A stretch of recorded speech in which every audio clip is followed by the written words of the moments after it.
कि ये जो प्रेसिडेंसी में तब्दीली की बातें हो रही हैं कि सदर पाकिस्तान को तब्दील किया जाएगा और ये जितना कुछ आजकल ज़ेर बहस है, इसके हवाले से आपके पास एक इन डेप्थ स्टोरी है कि ये बुनियादी तौर पे जो एक पेज फटा उसकी एक रुदाद है आपके पास, तो वो क्या है? बिल्कुल चौधरी साहब, परसों सैटरडे वाले दिन, फ्राइडे वाले दिन मैंने और एजाज़ ने यहाँ पे प्रोग्राम किया था और उसमें एजाज़ ने बड़ा अहम इंकशाफ किया था।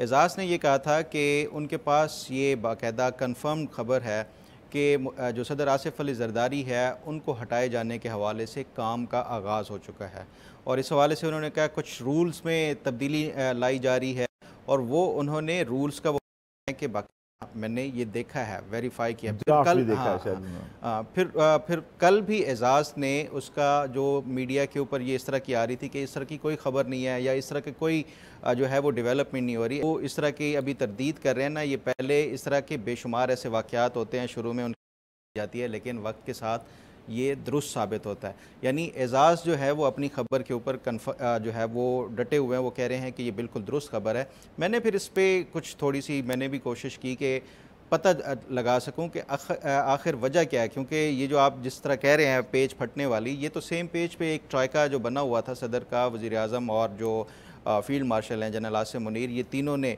जो मौजूदा निज़ाम है ये कहा जा रहा है कि ये तीनों एक दूसरे के लिए लाज़िम मलज़ूम है। अगर इनमें से कोई एक भी हटाया जाता है तो वो जो एक मौजूदा निज़ाम है शायद वो कायम ना रह सके।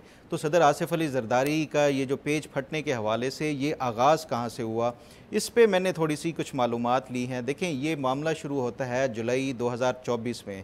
जुलाई 2024 में एजुटेंट जनरल थे उस टाइम जनरल आसिम मलिक, उन्होंने और जो अभी DG ISI कौमी सलामती के मुशीर भी हैं, इन्होंने और दो और थे, एक आर्मी की जो इंजीनियरिंग कोर है उनमें से थे और एक दूसरे भी मेजर जनरल थे। तीन जर्नलों ने जो ऐवान सदर है उसमें एक ब्रीफिंग मुनक्किद होती है। उस ब्रीफिंग में दो सिविलियन लोग शामिल होते हैं। वो दो सिविलियन लोग जो थे, एक सदर पाकिस्तान थे सदर आसिफ अली ज़रदारी और दूसरे थे इंटीरियर मिनिस्टर मोहसिन नकवी। ये जो ब्रीफिंग दी जाती है ये बुनियादी तौर पे एक मंसूबा इनिशिएट करने के हवाले से कि 6 कैनाल्स बनानी है।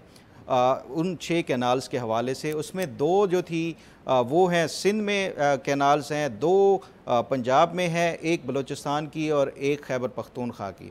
जो सिंध में है एक रेनी है और दूसरी जो है एक और भी है, और इसी तरह पंजाब में ग्रेटर चोलिस्तान और ग्रेटर थल, ये दो कैनाल्स हैं।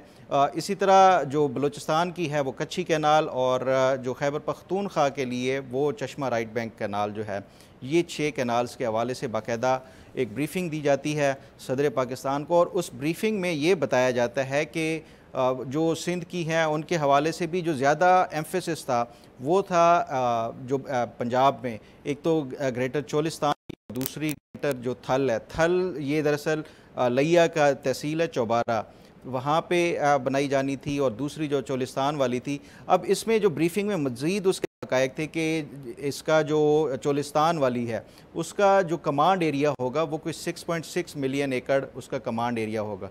कमांड एरिया ये होता है कि ये जो कैनाल का जो पानी है वो सैराब कर सकता है 6.6 मिलियन, यानी 66 लाख एकड़ ज़मीन को ये सैराब कर सकता है।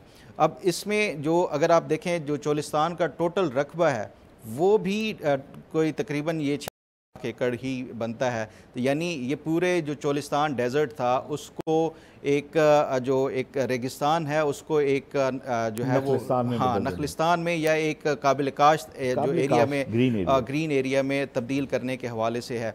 इसी तरह जो चौबारा की थी थल, ग्रेटर थल कैनाल, वो भी उसका कोई 10 से 20 मिलियन एकड़ जो है वो इसका कमांड एरिया था। तो इसके ऊपर सबसे ज़्यादा एतराज़ उठाया गया इन दो कैनाल्स के ऊपर, सिंध वाली, बलूचिस्तान वाली और खैबर पख्तूनख्वा वाली पे नहीं था। इस पे ये जो एतराज़ उठाया गया कि इससे जो सिंध का पानी है वो शेयर वो कम हो जाएगा, जबकि जो दूसरे जो कैनाल्स के हवाले से कोई इतना ज़्यादा मसला नहीं चल रहा था। अब इस पे जो है ना, ये जब ये ब्रीफिंग हो गई खामोशी थी। उसके बाद जो हमने देखा कि आहिस्ता आहिस्ता सिंध के अंदर से एहतजाज होना शुरू हो गया, और फिर उसके साथ साथ नवंबर में CCI की मीटिंग होती है। CCI की मीटिंग में भी जो है ये इस मामले को उठाया जाता है। ये जो ग्रेटर जो चोलिस्तान है और जो थल कैनाल है उसके हवाले से। फिर हमने देखा कि कौम परस्त जमातें जो है इसमें बहुत ज़्यादा एक्टिव हो जाती हैं और एक्टिव होने के बाद ये एक वहाँ पे जो सूबाई सतह के ऊपर एक बहुत बड़ी जो है वो मुहिम तहरीक बन जाती है, जो कि इसके ख़िलाफ़ वो शुरू होती है। और अल्टीमेटली क्या होता है, ये मामला अभी फ़िलहाल इसको जो स्टैंड ऑफ जो पाकिस्तान इंडिया का हुआ उससे पहले ये सबसे बड़ा इशू था। उसके बाद अल्टीमेटली इस मामले को अभी फ़िलहाल सदर ने भी अपने खिताब में भी बात की, असेंबली में इसके ऊपर बात होती थी, बिल्कुल, और असेंबली का इजलास इस पे रेजोल्यूशन के से पहले मुलतवी हो जाता था, बड़ा लंबा बिल्कुल ले हुआ। तो ये मामला है वो सेट असाइड कर दिया और ये बड़ा जो मंसूबा था उसको अभी फ़िलहाल जो है वो अभी बैक बर्नर पे वो डाल दिया गया। तो ये जो है दरार की, इसकी आप दरार की बता रहे थे। हाँ, तो ये वो वजह बनी है। ये समझा जा रहा है कि ये जो ब्रीफिंग थी और ये जो पूरा मंसूबा था, ये दरअसल जो कौम परस्त जमातें हैं उनको लीक हुआ है यहाँ से ऐवान सदर से, क्योंकि 5 ही इसमें पार्टिसिपेंट्स, 5 में से जो 3 फौजी हैं वो तो इसको लीक करने से रहे। दूसरा जो है वो उनका वैसे ही बहुत ज़्यादा क्लोज है, जो मौसवी है, पाए जाते हैं फिर सदर, और उनकी तरफ से ही ये, क्योंकि ये आप देखें वो कहते हैं कि जितने भी सिंध के कौम परस्त जो रहनुमा थे उन सब के पास ये ब्रीफिंग की डिटेल्स और ये सारा कुछ मौजूद था। तो इसका मतलब है कि ये किसी न किसी तरीके से ये इसको लीक किया गया है। इस मामले को रुकवाने के हवाले से उसमें ऐवान सदर का कोई किरदार है, जिसकी बुनियाद के ऊपर ये जो अब मामला है थोड़ा सा आपस में एक जो बज़ाहिर नज़र आता है कि कोई दरार पैदा हुई है। जो सेम पेज है वो शायद उसमें कोई पूरा नहीं फटा तो कम से कम जो है उसमें एक सुराख वो निकाला गया। मैंने आज फिर कोशिश भी किया याज लतीफ़ पलीजो साहब से भी बात करने की, या फिर वो जैन शाह हैं जो GM सैयद के जो पोते हैं उनसे भी, या डॉक्टर कादिर बख्श जो मक्सी हैं उनसे भी, लेकिन किसी ने जो है इस हवाले से अभी तक वो रब्ता नहीं किया।